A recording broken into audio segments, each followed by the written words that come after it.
Rachel Leishman from the Mary Sue. Hi guys, how are you? Good, how are you? Hi. I'm doing well. So to start, I all I know, listen, it's called The Exorcism. I thought I was like, I got it. But then to go in and learn the premise is, a man who is playing a priest in a movie about a demon. Perfect. I was like, I'm fully on board. I need no other information. I love it. But I also really love the relationship that you guys get to build together throughout this movie. And starting with you, Ryan, how was it to kind of, go into this character as somebody who doesn't have their best relationship with their father, but then get to kind of discover other relationships along the way? That's a good question. I was really excited. Lee comes from such like a place of tragedy in the movie, which is like so much to work with and sort of sink your teeth into. And it really was an opportunity for me to sort of like air personal grievances with the film industry, with Mm. like, personal family drama. Like I felt a lot of it was relatable to my life. And I felt like I was exercising my own trauma in a lot of ways. Mm. And I think I just thought of RuPaul being like, we as queer people, we choose our families, which is kind of true. Yeah. And I think that's like important. The most important relationships in my life have been the ones of my closest friends and the people that I choose to surround myself with. And I was really excited to get to explore that with this character and with Chloe's character. And Chloe was so amazing to work with. The first time we met was at our chemistry read, and we just like immediately clicked. Like, you're one of the sweetest people in the world. Um, and I was so impressed by you immediately. And so it was an experience of not only like airing frustrations, but also like celebrating joys. Yeah, and Chloe, what I really loved about your character is like she's someone who in the middle of acting, and it's very funny watching her kind of, I don't want to say rein it in, but it's like she's doing the like she's possessed, and it is like the calmest possession I've ever seen. She's like, oh hey, get out of here. But then she kind of drops it to check in on her scene partner and someone who very clearly like needs her. But it all plays into like who she is and like this relationship that she's also building.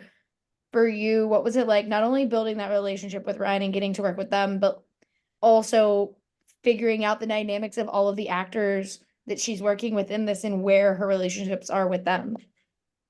Yes, I absolutely adore Ryan, and I had the best time working, and even with Russell.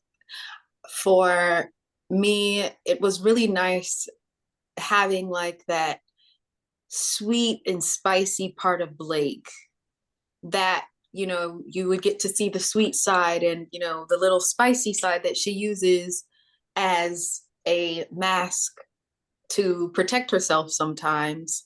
So I definitely think Blake needed this film to find herself Mm. and to stop lying to herself about certain things and also kick some ass.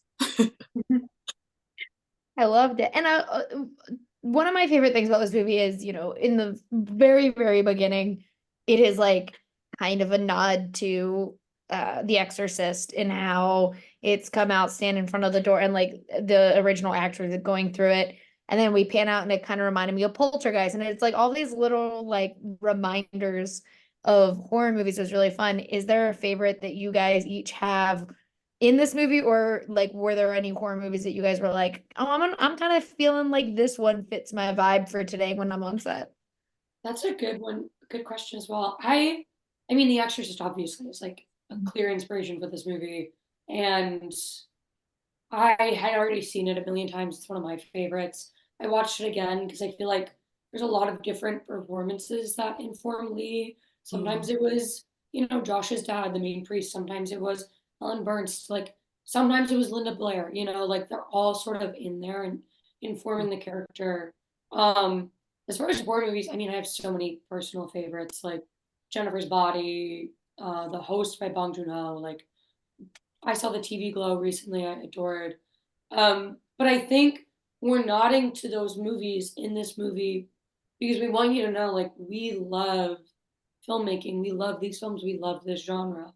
And our subversions and our changes come from a place of love and sort of forging our own path and progressing the genre further. Like we're taking these stories that we're so familiar with and so adore and pushing the envelope with them a little bit. Yeah. Chloe, you don't like scary movies though. Oh yeah, no. So it was really nice being able to bring something fresh to it from, something, different and a new perspective. And I did do my research though, because I still wanted to pay the proper homage to, what we were creating about. But yes, it was nice, getting to be the little breath of fresh air. Totally. I do like that you don't like horror movies, but then you're in Swarm, which is kind of scary, and this, which is you're like, Oh, I can do the murder, thriller, mystery stuff. I love shit like that. But it's like the, supernatural possession stuff. I respect it. I get it. But thank you guys so much for talking with me. I really appreciate it, and I can't wait for people to get to see this. I thought this movie was so cool and such a interesting way of looking at exorcisms and how we make those movies. Cool. Thank you. Thank you Thank you. guys.